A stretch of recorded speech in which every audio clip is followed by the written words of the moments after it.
had a couple of speakers come in and talk to the Inner Circle about Clubhouse.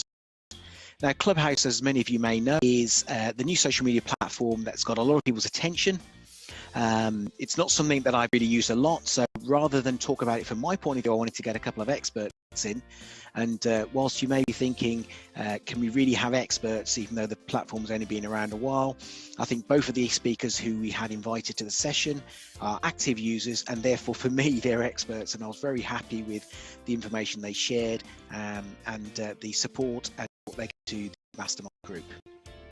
Now, I'm not streaming the whole session because obviously to get the whole session you've got to be in the mastermind, but what I've done is I've taken a snippet of about 15 to 20 minutes with all the key questions and points, and I'm going to share that with you now.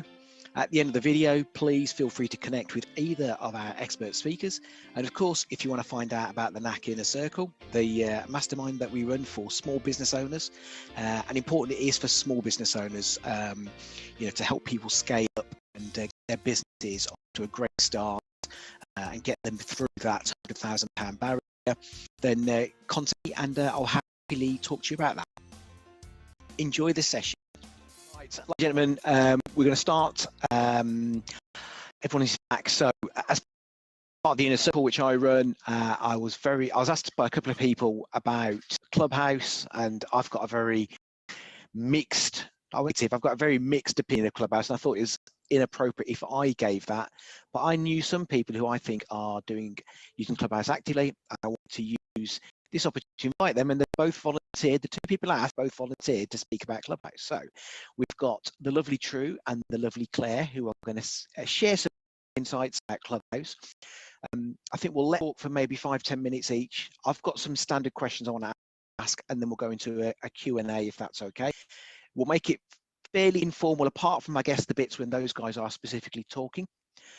So let's let them share their experience to date with Clubhouse, what they think, and we'll go to that. So I am going to record this session and stream it for my Inner Circle.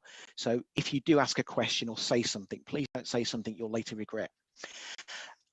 So True, I'll give a quick introduction. True from Birmingham. True runs a couple of businesses. He's a serial entrepreneur.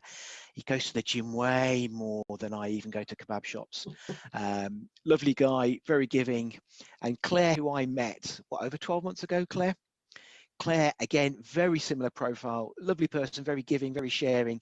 And Claire is the founder of something called Women in CX, which she might even tell you about in a bit. But as the name said, my name's True Powell. I'm an entrepreneur. My businesses are primarily based in the events and entertainment sector. And obviously when COVID hit, it really threw my businesses, was a challenging time and still is. So Clubhouse for me came at a great time to, I guess, pivot, to reinvent, to look at different ways and different things that I could be doing, and to just get advice and inspiration. Disclaimer, I absolutely love Clubhouse. I could be their marketing director quite easily. I'm always singing the praises of Clubhouse. I think it's an amazing platform, an amazing tool. Sorry, Nain, if you don't like Clubhouse, but I absolutely love it. There is some slides that I'm going to share. I'll probably speak for about 10 minutes, and I'll try my best to whiz over the slides as much as possible. I mean, I can speak about Clubhouse quite easily for an hour. So what I notice is there are a lot of influencers out there that are very projecting an image, but Clubhouse exposes the reality. So you get to meet and understand the real person behind that professional profile, and it's amazing because you get to know, like, and trust them more. But on the other side, really see through the bullshit. So I think in terms of kind of like features, for those of you who aren't on it, I'd describe it as obviously voice only, as you know, and in 2020 also the rise of the podcast, another reason why it was successful. But I think it brings together a lot of the benefits of the features that we've already got in existing social media. So Room is very similar to House Party or Facebook Rooms now, which I think a lot of this stuff is copyable. I think, yeah, it's like being able to dive into an IGTV when somebody's going live. You can just be like, oh, got a notification, I'm interested in that, I'll go and see it. I I think it feels like a podcast when you're listening to people, but the advantage is you can step up and join in. So you can raise your hand and say, I want to ask a question or I want to get involved, but without the Zoom of our faces having some camera. So like that pressure not being there.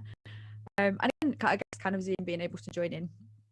So as I said, like why it appeals to me is the realness of it, because you can't bullshit your way through a real conversation. And I've been in some conversations that, and probably isn't the right word, but because that sounds a bit sexy, but it feels like you really do get to connect. People are sharing some pretty deep stuff in there. And I think it's something about not having to see your face when you do it. You can talk from a place of true authenticity. And for me, it's about making new connections. So in my social media circle, especially in the world of customer experience, I think it's quite limited to who you already know. And there are a very small amount of big faces that tend to dominate the conversations. Easy question. Number one, Claire, how do I get onto Clubhouse? So you get invited from someone who's already on it. So I've been trying to help my connections in. I've been like saying WhatsApp. We got iOS in. Obviously, people that I'm connect are people that I know. To True's point, you don't want to give it out willy-nilly. But I've seen people doing like promotions on Instagram saying, "I've got these invites. If you follow me, tag a friend, I'll give you," which seems pretty crazy. I do have 2 invites for anyone who's on iOS and wants in. As a part of Naeem's network, I'll trust that you're going to be the right kind. So you can hit us up if you're on iOS and those invitations. And Perfect. So you need to find someone who's on it already, ask them to send you an invite. Yeah, and the invites get given out kind of like sporadically, but I made this stupid mistake of like sending them to people I thought would be amazing for Clubhouse, and they didn't have iOS, and then you get penalized for people who don't actually follow it up, but they can't. If I'm an entrepreneur and a business owner, I'm listening to what you're saying today. Give me 3 things you think I should try and achieve in 6 months on Clubhouse. Showing your authentic voice, building a community, and creating a space. So owning or being an authority in a space that you have. So it's it's a new platform. Early adopters, spaces haven't been claimed yet. So claim a space. So whether it's so I've claimed this creative entrepreneur space. So when people think of, I'm a creative and I want to go into business, or I want to build business structures around my business, then immediately they start to think of me because there's nobody else doing it yet. So I've really claimed that space and area. So those will be my 3 things. Do you believe your audience or customers have their attention there? Some of these are loaded questions. I really don't know. Some of the people that I have on my podcast are in Clubhouse and are inviting me up to talk at their rooms and things like that. So I know some of them are definitely there. But I think for me, the interesting thing is the potential to meet and attract people that might never have known about women in CX, because it isn't on their radar. And we're trying to do something very different than what our existing community is. So that's kind of people that I want to attract in too. So I don't know. We'll find out. And that's part of the entrepreneurial journey, right? Trying and finding out. Who could I possibly try and meet on Clubhouse? You want it's so easy to. I asked my childhood hero and still is Tyrese Gibson a question on Clubhouse. Your hand up, you go on stage, you ask a question, and literally that's it. Like, easy right now to conversate with people and meet people. Yeah, mine was Gary Vee. Like how would I have ever got to ask Gary Vee a question? Like if I'd not paid like a load of money to go to like a big or something, never would happen. Amazing. So if you're a member of a club, are you paying to be a member of the club? Is there any cost? I guess the follow-on question to that. Nope, all free. No. Not unless the organisers of the club want you to pay a subscription. I don't know anybody that's done that yet. I haven't met anyone that's done that yet, but I know some people who have clubs that's their intention to monetize their club that way. But I haven't seen it yet. What's the best time of day or time to host events? It's a hard one because I say I've got an international audience, so I was just at the club and thinking, what time would I do it? Because, you know, early morning is one side of the world, evening is the other side, and you're going to miss someone. So I think it's having like multiple rooms, like a PM and an AM, depending on your audience. I think for like UK only, if your audience is UK only, probably like trying to do it outside of work time, so like lunchtime, early evening, bit before breakfast. And I know I'd like tend to drop into clubhouses while I'm working, while I'm doing something else, because it is like a podcast or listening to the radio sometimes, you know. Or when I'm cooking, I really like to listen in, and then like just turn the cooker off and then speak or something. I just think about it as that kind of consumable radio show type thing, and go that way. I agree. My club is the Creative Entrepreneurs UK Club. So we have 3 rooms. So we have one on a Tuesday, and that's at 7 p.m. And then we have one on Friday, and that's at 12 p.m. And then we have just a check-in on Saturday at 9:30 a.m. So we're just trialing and error. Like, it is literally trial and error, and things might change. We're in lockdown, you know, so things might absolutely change when the world gets back to normal. So there's not. It's quite difficult. You just find out what's right. It's trial and error. I only drive to the stables to see the horse. So I'm not like commuting very far for very long, but I've been tending to like have my phone on Bluetooth and be listening like in the car. So I think like, you know, when commuting returns, it might be a commuting type activity that we do. How many hours a day do you really need to spend on this to start making it work for you and your business?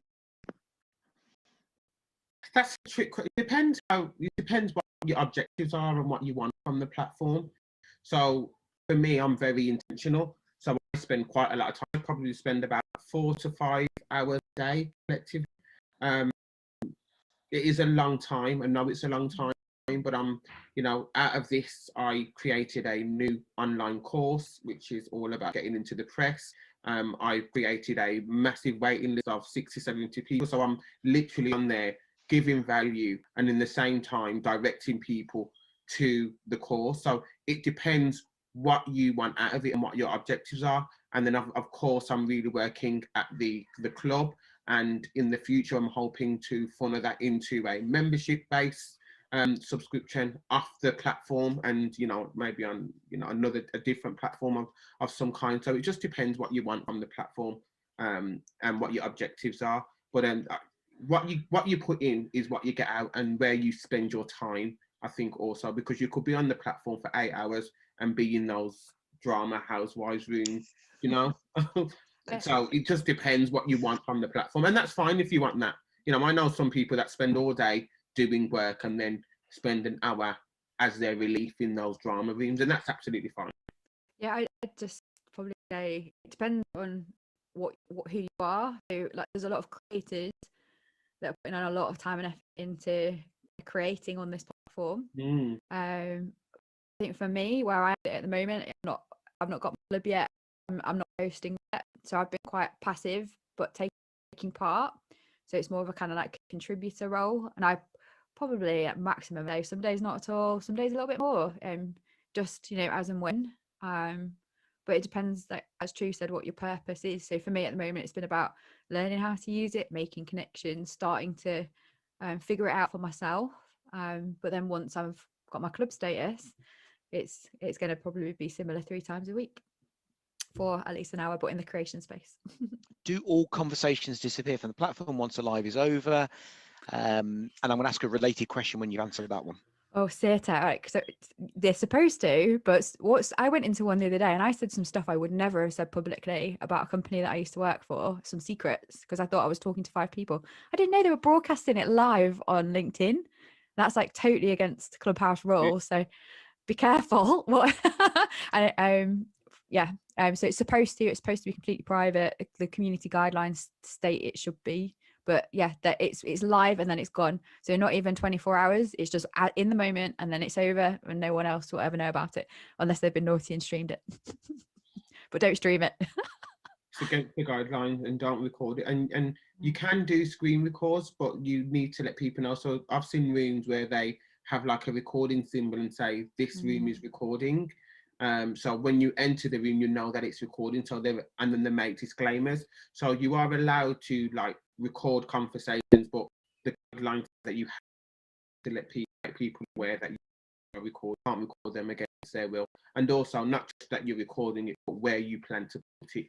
Yeah. And for me, I think like that's kind of going against the principle of Clubhouse. Yeah. Because it's supposed to be in the moment, in real time. And why like try and change that? You've got podcast channels to do that kind of thing. So let me ask my related question there, repurposing. Okay, so a lot of the time, we as entrepreneurs, business owners, we want to do something, repurpose it. You just mentioned podcasts, and it would I would think that Clubhouse could be a way that I could talk about a topic, have a conversation with someone, stream Clubhouse and repurpose it. Didn't understand the rules, so I'll allow you to comment. I'll ask you to comment on that as well. But is there an opportunity through Clubhouse to produce some content like this conversation we're having now and repurpose it? And as some of the people I say on the who are listening in are entrepreneurs who maybe want to do that. So there's a lot of questions in there, but I guess I'm asking, can you repurpose, and how would you recommend that, please? So one way to do it is Rob Moore, who I mentioned earlier. He has rooms, and they're like 5, 6, 7, 8 hour long rooms, and he has his PA come in the room and scribe everything that is being said. Then what he does, we purpose that into short blogs or short kind of content on social media. So if people want to read it at a later date, then they can. He'll send it out. He'll put it in his marketing. So he does a lot of repurposing via that way. I know it's a long, tedious job for his PA, but it's a great way, and it's content. So an author, so it's content again, and research for when he's writing his book and so forth. So there's loads of opportunities to repurpose, and I know some people who are actually looking at recording the voice and then transforming it or repurposing it into podcast. So there's different ways that you could do that. Yeah, like if it's just two people having a conversation and recording it, why and you're not involving other people in it, why would you bother? But yeah, I'm interested to hear how other people are doing that. For me, I would just love to keep it live and in the moment, and once it's gone, because I think that's also quite special too. By the way, sorry, yeah, research. I think there's another interesting opportunity. So being able to test and learn through kind of focus groups through this, like I think there's an opportunity there for especially the customer type businesses to go and ask like how people think and feel about products or services, or get a conversation going around that kind of thing in a room. I think there's definitely potential to do research there. I just don't know if anyone's done it. Certainly, from the start of the call to the end of the call, I've made loads of notes, and I'm almost getting the FOMO. I'm thinking, have I missed out on an opportunity? Is something there for me that I should have looked at? And I'm hoping the last question I'm asking, it's going to help some people who want to get onto Clubhouse, will allow them to do that. I do need to just allow you, or use your ears for a couple of minutes, just to mention, obviously, this is part of the NAC Inner Circle. It's a mastermind group that I've been running now for about 6 months. And thanks to, excellent contributors like the two who have contributed today, we hope to try and help people grow their businesses through sharing knowledge and insights. Of course, ask me about that later. The question I do want to ask both of you to finish on, please. So if some of the audience have been listening in and aren't on Clubhouse, can you give them a 1, 2, 3 of what they should be doing to get onto Clubhouse? And it'd be interesting to see if you give different 1, 2, 3s. And again, who wants to go first? I'm going to try going first because I think Drew's probably got better answers than me.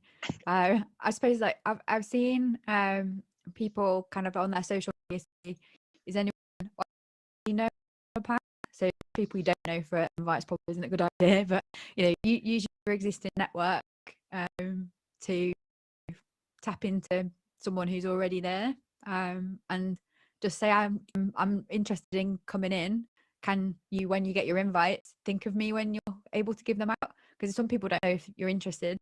It does rely on them having your phone number to be able to send the text message to do it. I suppose the third one would be get an iPhone. Sorry. Absolutely. I don't got anything else to add. So get an iPhone, or you could use your iPad, anything that's got an iOS. So that's fine. Also, even if you don't have an invite, join the waiting list. Loads of people who have come up on the waiting list to say, this person's joined, this person's waiting, do you want to let them in? So the end user, if they've got your phone number, they can let you in, and that doesn't impact their invites at all. Yeah, They that's a can let good you point. in. So I forgot that one. absolutely join the waiting list anyway. And then the third one is just to ask if anyone's got an invite that they can give you. And the benefit of having an invite is that being invited by someone is that that person's name is tattooed on your profile for the remaining span of the app. So you never get rid of them. So it's a great way again for that person to, particularly if you're gonna, use the app and go for it. It's a great way for them to also traction. Brilliant. Okay, so ladies and gents, some of you asked for this session, you all attended. I think it's a great opportunity, obviously one I've not taken advantage of, but a great opportunity for you to speak on a topic, to show your expertise, build an audience, reach people. I mean, some of the people that True and Clear have talked about would be people I would love to have networked with and been able to be in a room with. It's a great opportunity. I'm sure True and Claire would be willing to connect with you and take any questions. I have recorded the session. I will stream it into the Inner Circle group. Thank you both. Lovely to meet really you appreciate your all. time. Thank you. Thanks for for having Cheers. me. Thanks. Bye bye. Bye bye.